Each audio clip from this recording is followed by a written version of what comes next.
ওকে, তো হচ্ছে আজকে আমরা সলভ করব আপনাদের আমেরিকান পোয়েট্রি যে সাবজেক্ট এমিলি ডিকিনসনের বোধহয় মোট 4টা কবিতা আছে মেবি। হ্যাঁ, যে না সরি 4টা না 3টা কবিতা আছে। Wild nights, I feel the funeral in my bed, আর I taste a liquor never brewed. Okay, তো ফার্স্ট আমরা এমিলি ডিকিনসন সম্পর্কে একটু জানি। এখানে লেখা আছে Emily Dickinson was a famous American poet who lived a major part of her life in seclusion and pursued spiritual quest for enclave. যে উনি একজন বিখ্যাত আমেরিকান কবি, মানে মহিলা কবি এবং ওনার জীবনের অধিকাংশ সময় স্পেন্ড করছে একাকী, মানে হচ্ছে একাকিত্ব বোধ উনি বেশি পছন্দ করতো আর কি। সুতরাং ওই সময় উনি স্পিরিচুয়াল যে একটা কোয়েস্ট, এটা মানে আধ্যাত্মিকতার প্রতি তার একটা আকর্ষণ বোধ ছিল অন্যতম।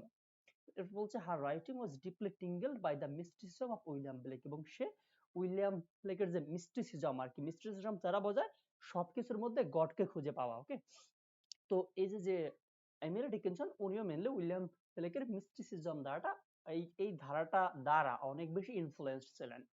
বলছে she composed almost 1800 poems which were published in 1890 in a collection 4 years after her death। তো সে প্রায় 1800টার মতো কবিতা লিখছে এবং যেগুলো 1890 সালে তার মারা যাওয়ার 4 বছর পরে পাবলিশ করা হয়। She was brought up in a Christian family and injected orthodox Calvinistic belief। সে একটা খ্রিস্টান পরিবারে জন্মগ্রহণ করেছিল এবং তার পরিবার খুব ওই ধর্মের প্রতি অনেকটা ডেভোটেড ছিল। ওকে, তাদের বিলিফ বা মতবাদ বা বিশ্বাস ছিল ক্যালভিনিস্টিক টাইপের, এটা আবার খ্রিস্টানদের মধ্যে একটা শাখার মতো আর কি। all this resulted in her obsession with death immortality। সুতরাং এই বিশ্বাস বা মতবাদ বা সেক্লুডেড লাইফ লিভের জন্য মানে সেভাবে লাইফ লিড করছিল, যার ফলে তার অনেক বেশি মানে অনুরক্ত বা সে অনেক বেশি আসক্ত ছিল এই সমস্ত জিনিসে, লাইক ডেথ ইমমর্টালিটি। ওকে, তো এইগুলো লেখিকা সম্পর্কে ইনফরমেশন। এরপর ওনার ফার্স্ট কবিতা আছে I taste liquor never brood, যে আমি এমন এক LIQUOR সম্ভবত স্পেলটা LIQUOR। ওকে, কিউ ওর। ওকে, তো হচ্ছে এখানে বলছে যে আমি এমন একটা লিকর বা মদ টেস্ট করতে চাই যেটা কখনো ব্রুই করা হয়নি বা তৈরি করা হয়নি। তো আমি সংক্ষেপে সামারিটা বলছি। এই কবিতায় মেইনলি কবি এখানে লিকর দ্বারা নেচারের সৌন্দর্যকে এক্সপ্লেইন করছে বা বুঝিয়েছে। উনি বলছে যে নেচারের অনেক সৌন্দর্য আছে, ওকে, এবং উনি এই সৌন্দর্যটাকে এত বেশি উপভোগ করবে যে সেটা হবে কেমন, মানুষ মদ পান করলে তার যতটা ভালো লাগে আর কি, যারা মাতাল তারা হয়তো ভালো বুঝবে, বা তাদের কাছে মানে ওই ফিলিংসটা তারা খুব ভালো মতো রিয়ালাইজ বা উপভোগ করতে পারে। সুতরাং এই কবি একই রকম ভাবে নেচারকে এতটা এনজয় করবে যেন সে মাতাল হয়ে গেছে আর কি। ওকে, এবং উনি এরপরে বলছে যে উনি যে মদটা পান করবে আসলে সেটা এখনো তৈরি হয়নি আর কি। এরপরে বলা যে উনি নেচারের সৌন্দর্য এত পরিমাণে উপভোগ করবে যে উনি একটা পর্যায়ে ইমমর্টালিটি লাভ করবে আর কি। তো এরপরে হচ্ছে ন্যাচারাল বিভিন্ন ডেসক্রিপশন দেয়া আছে। তো এই হচ্ছে মোটামুটি যে I taste liquor never brood কবিতাটা, মানে বলছে আমি এমন একটা নেচার এমন একটা মদ উপভোগ করব যে মদটা এখনো তৈরি করা হয়নি। এটা দ্বারা বোঝাইছে উনি এটা যে আমি নেচারের যত সৌন্দর্য সেগুলোকে এমন ভাবে উপভোগ করব যেমনটা মানুষ মদ পান করলে তার যতটা ভালো লাগে একই রকমটা, এবং সেই ন্যাচারাল সৌন্দর্য উপভোগ করতে করতে আমি এক কথা ইমমর্টালিটি লাভ করব এবং এতটা হাই লেভেলে চলে যাব যে যারা স্বর্গীয় বা ধার্মিক ব্যক্তি আছে, অনেক পবিত্র ব্যক্তি আছে, তারাও আমাকে ছুঁতে পারবে না, বা আমার যে হাই লেভেলে যাওয়া আর কি এটা দেখে তারা মানে তাদের মধ্যে একটু আফসোস হবে। তো এইগুলো I taste liquor never brewed. এখানে ইংলিশ সামারি আছে, সামারিটা আমি একটু লাইন বাই লাইন বুঝিয়েছি। I taste liquor never brewed is a short lyrical poem written by Emily Dickinson. In the poem Emily Dickinson has given a short but vivid description of her intoxication of drinking a liquor wine। ওকে, যে উনি এই কবিতা মদ পান করার পরে ওনার যে intoxication, ওকে, বা উনি যে একটা মানে মাতাল ভাব চলে আসে সেইটা মানে ওরকম একটা ডেসক্রিপশন দিয়েছে।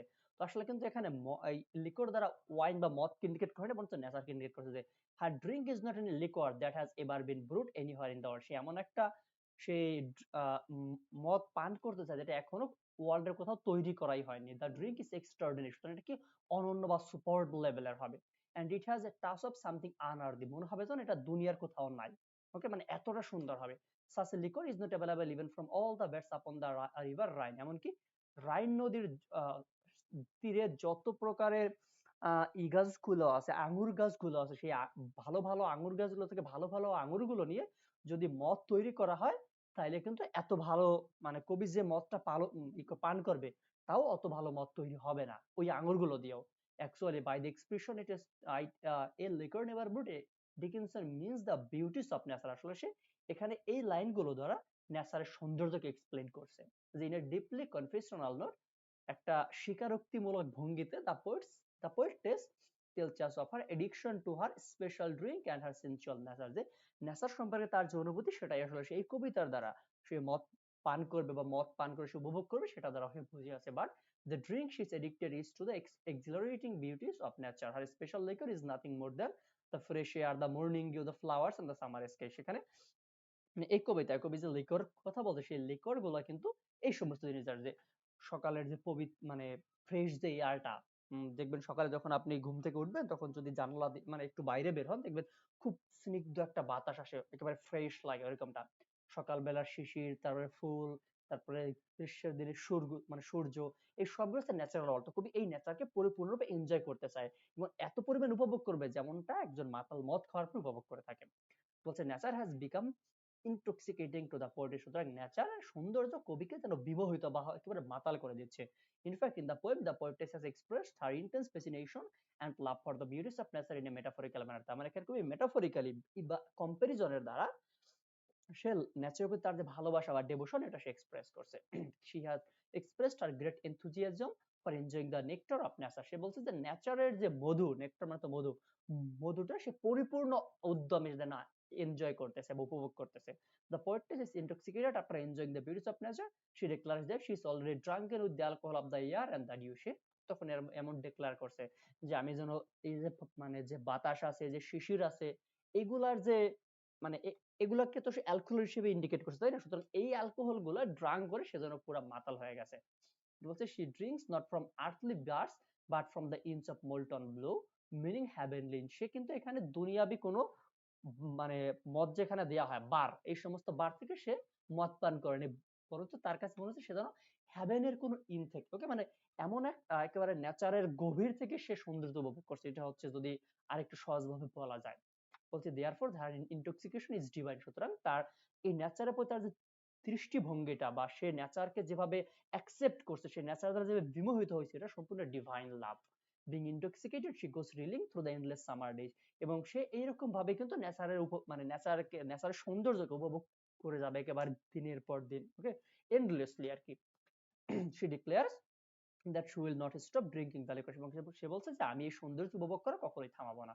that she will go on drinking even after the summer days when the landlords drive away the bees out of the foxglove of flowers and when the butterflies renounce their drinks from the flowers of the different kinds। এবার বলছে যে যতক্ষণ landlord বা জমির মালিকেরা তারা হচ্ছে মৌমাছিদেরকে তাড়িয়ে দেবে তাদের ফুলের ওখান থেকে, অথবা যে প্রজাপতি গুলো আছে তারা বিভিন্ন ফুল থেকে মানে তাদের যে খাবার দাবার এগুলো ড্রিঙ্ক করবে, মানে এরা যেমন ভাবে ড্রিঙ্ক করে একেবারে পরিপূর্ণ তৃপ্তি না হওয়া পর্যন্ত কবিও একই রকম ভাবে ওই রকম ন্যাচারাল সৌন্দর্য উপভোগ করবে, সে কখনোই থামাবে না। মানে তার সৌন্দর্য উপভোগ করা কখনোই থামাবে না আর কি। এরপর বলছে the poetess will continue to drink the divine intoxicant from the inexhaustible vessel of the nature till the saints and angels in heaven become jubilant to see her leaning against the sun। কবি বলছে কি যে আমি এতক্ষণ পর্যন্ত ন্যাচারের সৌন্দর্য উপভোগ করবো যতক্ষণ পর্যন্ত না যারা সেইন্ট বা ধার্মিক ব্যক্তি আছে, অ্যাঞ্জেল বা ফেরেশতা আছে, তারা আমাকে দেখে তাদের হাত নাড়িয়ে মানে সম্ভাষণ জানায়। মানে এরা তো অনেক পবিত্র ব্যক্তি তাই না, তার মানে কবি নেচারকে উপভোগ করে এত বেশি পবিত্রতা লাভ করবে যে সেই সেইন্টরা বা অ্যাঞ্জেলরা পর্যন্ত তাকে সম্ভাষণ জানাবে।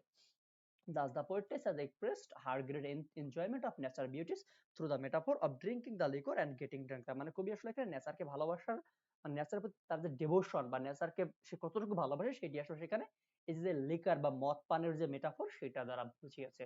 She has expressed her spiritual ecstasy through her absorption in the beauties of nature। যে নেচারের সৌন্দর্য অ্যাবজর্ব বা নিমগ্ন থেকে তার যে স্পিরিচুয়াল এক্সট্যাসি বা পরমানন্দ হবে এই কবিতায় সেটা এক্সপ্রেস করছে। সে actually the poetess wants to enjoy the beauties of nature till her death। মানে সে মৃত্যুর আগ পর্যন্ত নেচারের সৌন্দর্যকে উপভোগ করতে চায়। she wants to achieve her superiority as a saint through the love of nature। সে নেচারকে ভালোবেসে একজন সেইন্ট বা ধার্মিক ব্যক্তি যতটা পরিপূর্ণ বা মানে পরিতৃপ্ত হতে পারে বা পবিত্র হতে পারে কবি এরকমটা হতে চাচ্ছে, মানে এখানকার মহিলা কবি আর কি। ইন দ্য পোয়েম এই কবিতা এমিলি ডিকিনসন হ্যাজ এমপ্লয়েড সিম্বলিক্যাল ঠিক আছে, এটা হচ্ছে যে বাক্যানালিয়া আর কি ওকে। তো বাক্যানালিয়া এটা আপনারা ফার্স্ট ইয়ারে হয়তো পড়ছেন এই টার্মটা, সেটা হচ্ছে আপনাদের first year to the West ইন্ড কবিতায় বাক্কাসের নাম ছিল। বাক্কাসকে যে উনি হচ্ছে গড অফ ওয়াইন বা মদের দেবতা আর কি। তো কবি বলছে যে এখানে উনি মদ পান করে যেন ওই রকম মদের দেবতার মানে যেমন তারা মদ খেয়ে মাতাল হয়ে যায় কবি ওই রকম হচ্ছে মাতাল হয়ে যাবে আর কি। To illustrate her intense love and fascination for nature, এবং সে হচ্ছে এগুলা বুঝিয়েছে সব নেচারকে কতটা ভালোবাসে, নেচারের প্রতি তার যে তীব্র ভালোবাসা সেইটার সাপেক্ষে। ওকে, তারপর সংক্ষিপ্ত করে বললে এই কবিতায় কবি নেচারকে কতটা ডিপলি লাভ করে বা নেচার দ্বারা সে কিভাবে ইনফ্লুয়েন্সড হয় সেগুলো এক্সপ্লেইন করছে, এবং নেচারকে ভালোবাসার দ্বারা সে আসলে অনেক বেশি পবিত্রতা অর্জন করবে আর কি। ওকে, এবং সে একটা পর্যায়ে ইমমর্টালিটি লাভ করবে। এই হচ্ছে এই কবিতার যে ইংরেজি সামারি। এখানে বাংলা সামারি আছে, আপনারা চাইলে বাংলা সামারিটা করে নিতে পারেন, তাহলে আরো স্পষ্ট হয়ে যাবে। আর এখানে থিম লেখা আছে, যেমন power of nature, immortality, religious concept আছে এখানে, এরপর কি প্লেজার যা আবার আনন্দের যে মাত্রা, এই সমস্ত থিম আমরা এই কবিতাতে পাই। ওকে, তো আশা করি এটা নিয়ে কারো কোনো সমস্যা থাকার কথা না। এরপর আমরা নেক্সট ক্লাসে আরেকটা সলভ করবো।